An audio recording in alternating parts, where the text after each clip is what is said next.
got a story to tell? What I'm going to try and do is go to schools and educate a lot of people about it. Just because somebody's disabled doesn't mean they can't achieve something. If you're aged 11 to 18, the BBC can help you tell your story.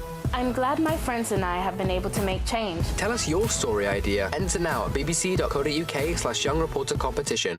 Discover unique stories.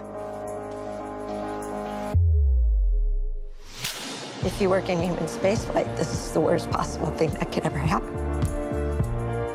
Why do people behave the way they do online? We're dealing with really nasty abuse. This is the story told by the presidents and prime ministers who lived through it. Volodymyr Zelensky, very philosophical and very clever. Only on the BBC. Watch on iPlayer, listen on Sounds. Now on BBC One, Samantha Simmonds brings you a roundup of news and views from across the capital in Politics London. Hello and welcome to Politics London. Coming up, with the government giving more money to bolster security at mosques and synagogues, we meet an imam and a Jewish community leader who are reaching out across the divide. I'm really honoured to be invited to an iftar this week. I'm honoured to go there and speak. So this week I'll be visiting a synagogue to open fast with them. Good to have you with us.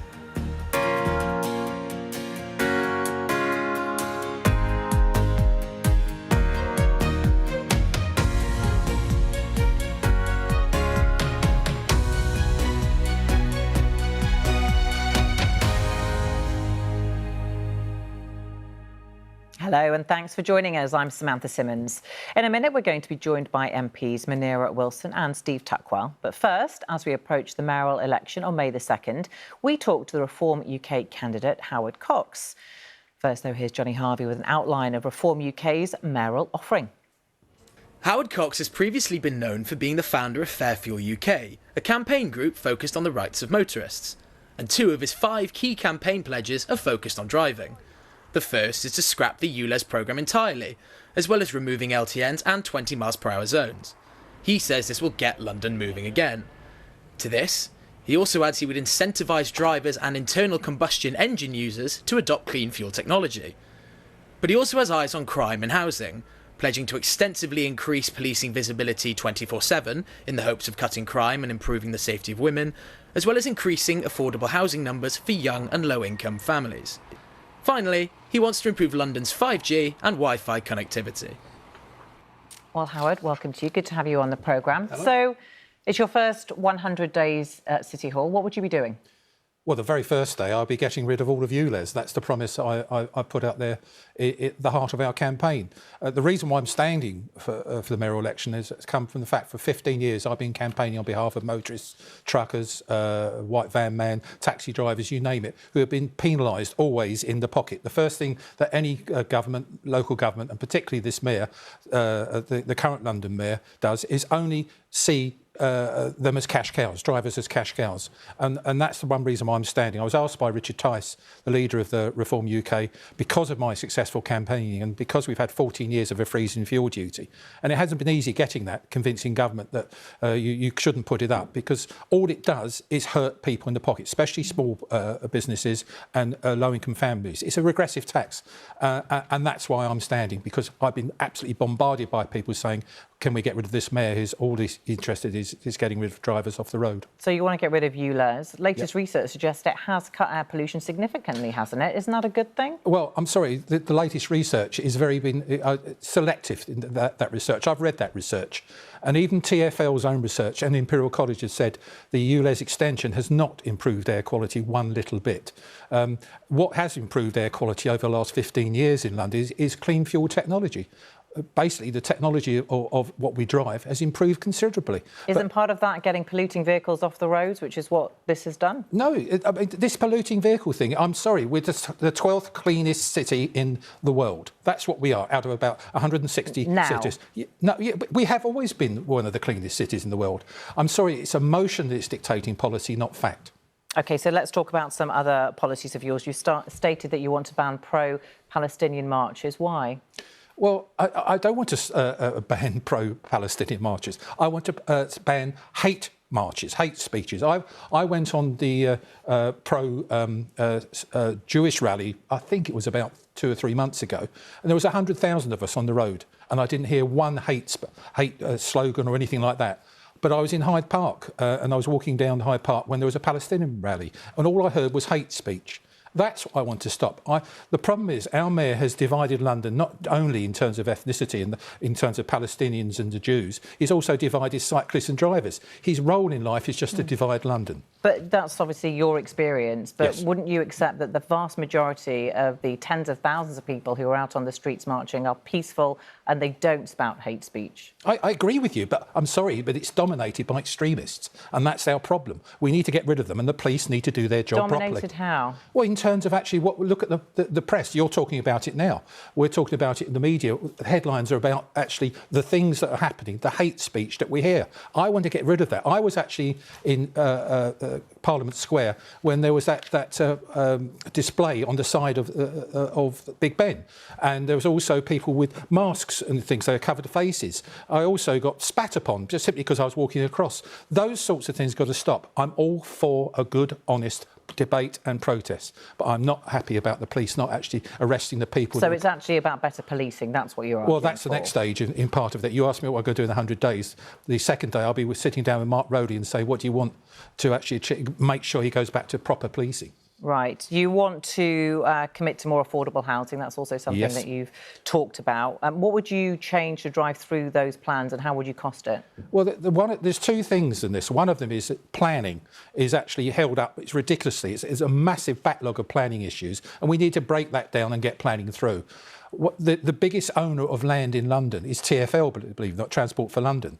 Why are we not building on these sites, the brownfield sites and those sorts of sites? Those are the sorts of things I want to get moving. How would you do it? Well, I've got to get planning sorted out and push that through. What do you mean by sorted out? Well, I want planning to be actually more fluid and more objective rather than actually emotive. There's a lot of not in my backyard type issues that I see in terms of right across London, and I want to get rid of that completely. I want to. So local residents wouldn't be able to have a say? No, I didn't say that. So, no, I'm asking. No, of course they would have to say, but they've got to be objective about it. It shouldn't be just because I don't want it because it's blighting my view or something like that. My daughter, for example, she's an articulated truck driver and she earns about £50,000 a year and she can't afford to buy a place in London. I want to produce a lot of low, affordable housing for people like that. OK, how comfortable are you with Reform UK's immigration policies in this, the most multicultural city on earth?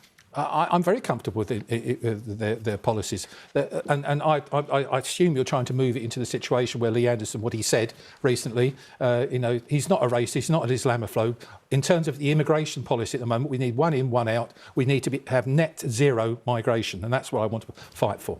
OK, thank you very much, Howard, for telling us a bit more about that. Before I let you go, just very briefly, just tell us, for voters who don't know who you are, tell us a bit about you, why you're standing and what it is that you want to achieve, very briefly. Well, my name's Howard Cox. I've been running the Fairfield UK campaign for the last 14 years, and we've managed to enjoy, in that time, a freezing fuel duty that fundamentally was actually put in place by it's Gordon Brown back in 2010. There was a thing called a fuel price escalator. And by now, if it wasn't for my campaigning, we would have fuel prices in the region of 80 or 90p more than per litre. Right. So I'm proud to do that. So I'm a public affairs campaigner. I'm not a politician. I'm a public affairs campaigner. Howard, thank you very much. Well, next week we will be talking to the Green candidate for mayor. Now, this week it was revealed that the veteran Black MP for Hackney North and Stoke Newington, Diane Abbott, had been the victim of alleged racist and sexist remarks made by a major Tory party donor. Frank Hester reportedly said that Miss Abbott made him want to hate all black women and should be shot. Mr Hester apologised for his remarks but claimed they were nothing to do with her gender or skin. Labour are demanding the Conservative Party give back £10 million that he donated. The Prime Minister called the remarks racist and wrong, but has so far refused to pay back the money. BBC London's Matt Graveling reports. Diane Abbott is Britain's longest-serving black MP. Today, The Guardian newspaper reports that in 2019, this man, Frank Hester, said Abbott made him want to hate all black women and that she needed to be shot. Diane Abbott lives here in her constituency of North Hackney and Stoke Newington. She says as a single woman, she is already vulnerable, and the alleged comments by Frank Hester are very worrying. Hester is a top Tory donor. Last year gave the party £10 million. He's apologised for making rude comments about Diane Abbott, but says that his remarks were not about the colour of her skin or her gender. Some people disagree. Are they racist, those comments? Yeah, they're clearly racist, right, and they're clearly sexist. And I think Diane was right to point out the call to violence. I mean, even in a flippant way, is really inappropriate. The BBC has not heard a recording or been able to independently verify the alleged remarks. A Conservative spokesperson said Mr Hester has made clear that while he was rude, his criticism had nothing to do with her gender nor the colour of her skin. He has since apologised. Why is it that they don't feel able to say to this man, this was racist, this was misogynistic, we're going to repay every bit of the money back? It's because somehow they owe him because he's put so much money into the party. Diane Abbott is currently suspended as a Labour MP after comments made about Irish, Jewish and traveller people not being subject to racism all their lives. She withdrew her remarks and apologised. Well, we're joined now by Munira Wilson, the Lib Dem MP for Twickenham, by Steve Tuckwell, Conservative MP for Uxbridge and South Ruislip. Welcome to you both. Steve, what's your view on this? Frank Hester is one of the Tory party's biggest donors. Given that the Prime Minister called his comments racist and wrong, should the Conservative Party give back that £10 million? Well, I agree with the comments that have been made so far. Yes, the comments were wholly inappropriate. They were racist, and they were completely wrong. I think we're all in agreement with that. But I also think we've also seen, a sincere and genuine apology come forward. And I would really like to hope that, using British values of being tolerant, that apology can be accepted in good faith and we can move on now. Munira? I think the comments are disgusting. I'm appalled. The fact that they are racist and sexist and calling for violence. I mean, the shooting of an MP, how is that acceptable? The Liberal Democrats have called as well for the £10 million to be given back. We hear allegedly there's another £5 million in the pipeline. And there were also allegations earlier this week that after the Diane Abbott comments came out, that he made rude and racist remarks about people of Indian origin.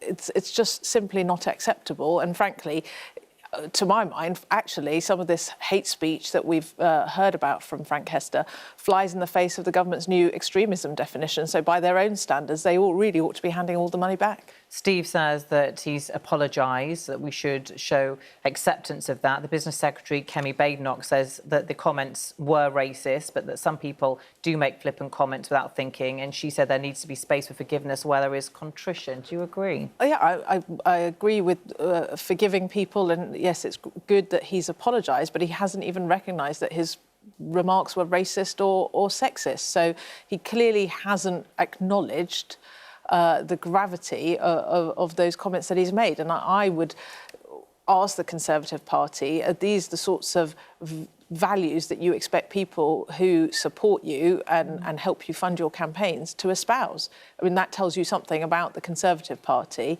and the sort of divisive nature and the sorts of quite divisive speech that we see many Conservative politicians use. Steve, does it send out the message that the Conservative Party is willing to tolerate this kind of language and these kind of views as long as somebody's got the right amount of money? Not in any way, shape or form, and I don't accept the point that the Conservative Party is divisive. You've just got to look at the front bench of the Conservative Party at the moment. It's probably one of the most diverse front benches that have been in Parliament for many a decade, and we've got a Prime Minister from Indian heritage. So, I think, again, I will reiterate, the comments were racist, they were wrong, but there has been a genuine and sincere apology put forward, and I think we need to hopefully accept that in good faith and then move on. Munira, you're a woman of colour, and we're talking about Diane Abbott, who it's widely accepted has probably had the most attacks online and verbally and in person sometimes of any MP. Is it something that you experience? I'm very grateful and thankful that I haven't had much of that, but I am aware that many colleagues in the House of Commons and in other roles in public life, local government and other public-facing roles, do face an awful lot of this kind of abuse, and there's no place for it. And that's why we should have seen a very, very strong response from the top, from the Prime Minister, as soon as these revelations came out. They've been so slow. Well, I was there, and I'm sure Munira was there as well on Prime Minister's questions on Wednesday, and the Prime Minister was absolutely clear. That was days after this story. He was absolutely clear about making sure that his had to be drag kicking and his view on these screaming, comments Steve. were that they were racist and wrong. Okay. And I think, again, we need to just be looking at, the fact is, as politicians and as activists and donors for all parties, there's all been experiences where we've been talking about lynching, we've been talking about people being called scum, and we just need to make sure that that the right apologies are in place, sincere and with respect, and accepted in good faith, so we can all move on. Okay, thank you. Now, incidents of religious hate crimes in London experienced by both Jews and Muslims have increased dramatically in the capital since the October the 7th Hamas attacks in Israel. Now the government has responded by giving £117 million to protect mosques, faith schools and Muslim community centres, and £70 million to protect Jewish sites. But does that go far enough? Jessica Ewer reports. At 30 years old, Sabeh is one of Britain's youngest imams. I met with him during Ramadan at Britain's largest mosque in Merton. It's sites like these where security is 24 hours a day to protect worshippers. So I know people who wear the headscarf who are now scared to go out because they know that Islamophobia has increased. Some of our mosques have been vandalised, we've had windows smashed. I have been subject to some of that abuse online, and it's not nice to face. Sabeh uses his social media to help people to better understand Islam, but the abuse he's received online has increased dramatically in recent months. If I go on the tube and I see a lady wearing a headscarf, I'll try and sit in the same carriage. Not too close, but the same carriage, just so I can see her. Because I know, that they're more likely to get attacked or abused because they're wearing a headscarf. So the comments that you're seeing here are shocking. I say shocking, but I'm actually used to it. So someone says Islam doesn't belong in Europe. Maybe if you don't bomb us, we won't be inclined to think you mean harm. Go home, who cares? I asked him about newly announced safety funding from government. I think it's good that the government are injecting money in protecting mosques. But what I think is more important is to bring communities together that have differences and have questions, because the only way we remove misconceptions and remove the 1/3 of Britons who feel that Islam threatens the British way of life is by bringing people from different faiths and communities together to have open conversation and dialogue. The new funding for mosques and other Muslim spaces is £117 million over 4 years. It follows £70 million that was announced last month to protect Jewish spaces. It comes as the number of recorded incidents for both Islamophobia and anti-Semitism has increased dramatically in the capital since October 7th. JW3, a Jewish cultural centre in North London, is a recipient of some of the government funding. So certainly in my lifetime, there's never been anything like this, right? People went from feeling sort of shocked when they woke up to the news on October the 7th, through to feeling scared. The level of reported incidents of anti-Semitism is higher than it's ever been, and that has an effect on people practically. People make decisions. Should I take this same journey? Should I not take that journey? Should my child take off their blazer if they're going to a Jewish school and it symbolises they're Jewish? Should I wear my Star of David, my Magen David? So the money that the government have pledged does help. It goes a long way. Unfortunately, it doesn't go far enough, because we still have to go out and find, from donations, from families and foundations, another £450,000 a year. In wanting to repair and preserve interfaith relations, Raymond will be talking at a mosque over Ramadan. Now is absolutely the time to try and really cleave onto these relationships between Jews and Muslims, because especially at times of economic crisis like we face, it's always people of colour, it's Jews, it's Muslims that suffer the most racism, the most attacks. So I'm really honoured to be invited to an iftar this week. So this week I'll be visiting a synagogue to open fast with them, and me and a rabbi will be talking about how our faith talks about the importance of friendship.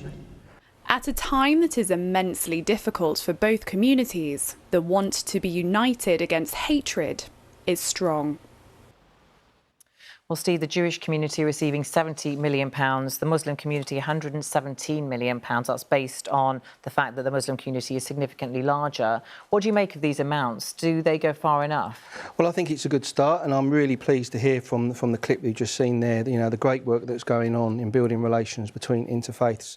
In my constituency in Uxbridge, I recently visited a mosque which was joined by Christian, Hindu and Muslim and Jewish people, and it was great to be able to celebrate, you know, and speak about how we can build community cohesion for the constituency of Uxbridge and South Ryde, and we're going to be doing more of that. So it was really good to see the clip there, and I think we'll remain to see, and it will be kept under constant review to ensure if that's enough or if there's more that needs to be done. Nero, the contributors in our film told us away from the cameras that they were concerned that politicians were politicising racial issues. It's something we were just talking about really a few moments ago. How concerned are you about that? Do you recognise that? Yeah, I'm very concerned. I mean, it goes back to, as you say, to our previous conversation. I think some of the language that we've heard from leaders in this government talking about mob rule and talking about Islamism taking over London and our country, you know, from the former Home Secretary and from Lee Anderson, that kind of speech, that is dividing our communities, and we're seeing, I think, a Prime Minister who's quite happy to preside over these seeds of division being sown. I mean, to stand outside Downing Street and talk about mob rule, I find quite worrying, and I think is really unhelpful in this context. And it's welcome, and Liberal Democrats have welcomed and called for some of this support for our Muslim and Jewish communities. The important thing now is that we track how that's spent, and we see some reporting back to Parliament about how that's being spent, working with local communities and community groups on how best to spend that money, and helping our police forces to prevent and spot hate crimes both in person and online as well, so that we can help these communities to feel safer. And the interfaith work there, I think, is really commendable, and we all need to be promoting and supporting that and bringing communities together, not dividing people. Steve, do you recognise the language there that I completely disagree. Do you think it is inflaming tensions? No, I completely disagree, and we've seen from the investment that's going in to support the Jewish and Muslim communities to feel safer, and that will be kept under constant review. You know, and the work that we do as MPs as well, across all parties, in about, you know, ensuring that we have community cohesion. But is the language that MPs use equally important? And I think it is important, and we need to be role modelling the right languages, and we need to be making sure across parties that we all want the same thing. We all want our communities to be safe. We all want to be tolerant of each other's religions, and I think this investment that's being put in now will certainly help those communities, as we've heard, but we all just need to make sure that we work as hard as we can to generate civic pride across our societies. How do all parties make sure that their politicians are using measured language, that they're not inflaming tensions? Well, we've seen across all parties, there's been examples where the wrong language has been used. We were talking about it a bit earlier on. And I think we just need to make sure that we do the right thing by our communities, work across party, work with the interfaith communities. Are you doing that? Do you think you are working across parties at the moment, both of you, to make sure that there is community cohesion and that all minorities Well, I think safer? we certainly need to stop seizing political opportunities to score points when this is such a serious subject, and we need to be working together, working with the faith communities in our areas so that we have a safe and tolerant society. I think there are people in all parties who are working towards this, but Steve, you can't get away from the fact that some senior people in your own party have used inflammatory and divisive language that has been unhelpful. I mean, even when Suella Braverman was Home Secretary, talking about immigrants coming over and asylum seekers coming to this country as an invasion, even that kind of language really doesn't help with community tensions. We just need to dial it down. We have such a responsibility. Steve. Well, we've seen, but this government time and time again absolutely focused on making sure that our communities are safe, and this investment goes a long way to ensuring that is the case. All right, thank you. Now, this week, the London Borough of Culture for 2025 was announced by the Mayor of London, Sadiq Khan. Wandsworth Council will now receive over £1 million from City Hall for cultural events. However, some question the value for money of such an exercise during a cost of living crisis and when council budgets are so stretched. Lakshmi Gopal reports. This is what a winning bid looks like for London Borough of Culture 2025. Awarded by the Mayor, Sadiq Khan, to... It is Wandsworth! The borough of Wandsworth will get £1.35 million from City Hall to deliver a year of change. But first, joy and relief at the win. Oh my gosh, it was probably, we think there were tears, it was crying, it was just one of the best experiences ever. The challenge now, transforming the borough using the power of culture. Culture means everything to me. I mean, when we were preparing this bid, I was talking to people I know, and they were talking about how, especially after the pandemic and the cost of living crisis, it was culture that really connected them and brought them together with their community. Wandsworth has been passed the baton by Croydon, which has held music and arts events over the past year, including the Liberty Festival, celebrating work by deaf, disabled and neurodivergent artists. Plans for Wandsworth will showcase grassroots as well as established institutions. So you'll see people from the Royal Academy of Dance right down to schools will be singing and dancing in every borough of every corner of the borough, and also singing. We're going to have 1,000 voices. So that's people from the estates of Roehampton to Battersea Power Station. We're going to bring together 1,000 people to all sing the same song. How affordable is it at a time when budgets are squeezed?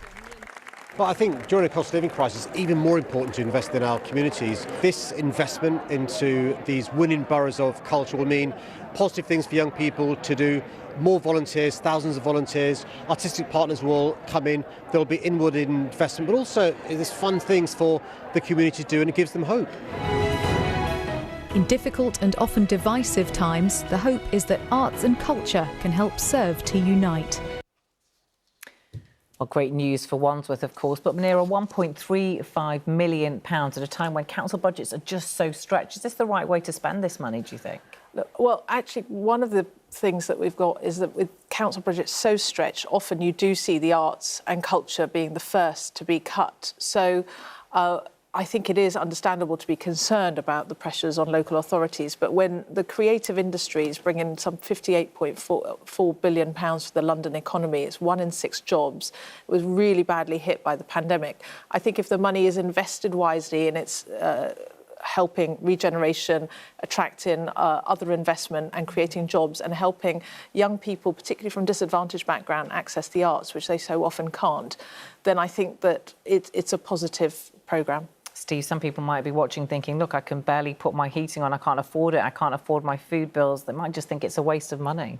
No, I think it's right that people can ask those questions, but I think I agree with Munira here. I think it is actually a good project for Wandsworth. Congratulations to them.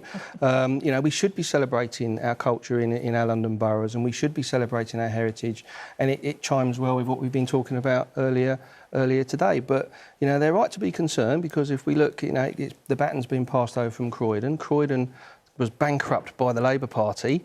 So I just hope that Wandsworth can learn the lessons from Croydon, use the money wisely, use it to invest in the culture of Wandsworth Borough, and hopefully that will spread out to other London boroughs as well. So, you know, let's celebrate our culture and let's bring society together and create some civic pride, because in the long run, that can actually save councils money. That can actually prevent some fly tipping. It can actually prevent antisocial behaviour, because people feel more connected with their community. So I wish Wandsworth all the best with their programme. And it'd be nice to see a Liberal Democrat council getting it one year as well. Hint, hint. How do you measure return on investment for this kind of thing, do you think, Munira?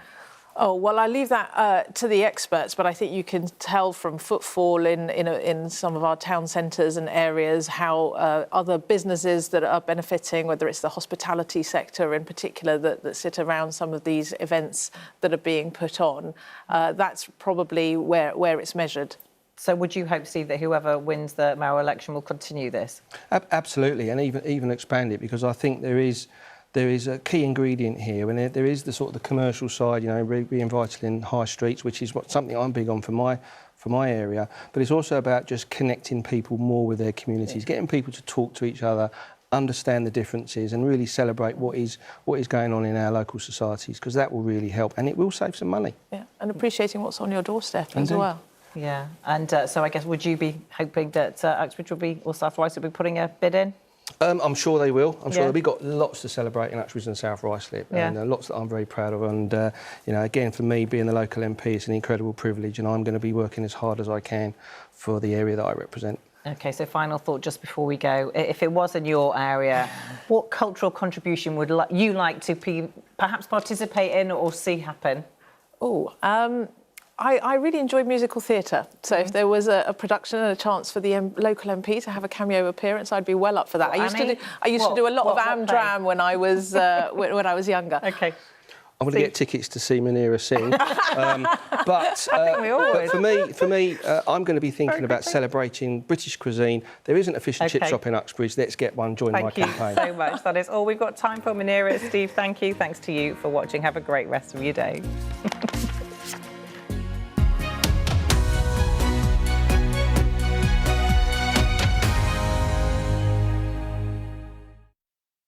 Breakfast. Thanks for joining us. Hello. You're going to have a great time. Remember, Kev, you aren't getting any younger. Sun up, I think, in about 10 minutes' time. Good morning, sir. Good morning. You've been up there and looked down at us here.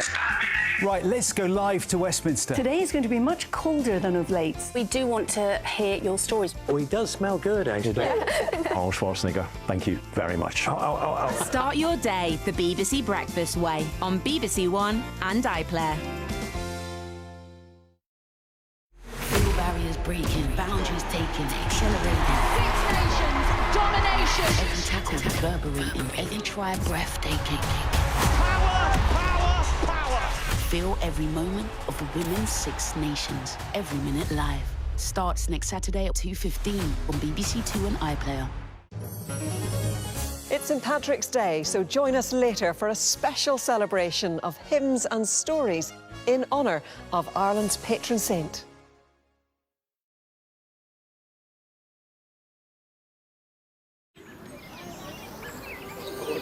That's Claire McCollum and those following in the footsteps of St Patrick, coming up in our first on BBC One Sunday Morning Live with Sean and Holly. Hello and welcome to the show that puts the heart and soul into Sundays, bringing faith and ethics to the discussions that matter most. Coming up today on Sunday Morning Live, as it's revealed that some prisoners could be released early to relieve overcrowding in jails, we're asking, should we send fewer people to prison? And a report this week revealed that more than a fifth of working-age adults are not actively looking for work. We'll be discussing whether factors like the pandemic and the benefit system have made some Britons work shy.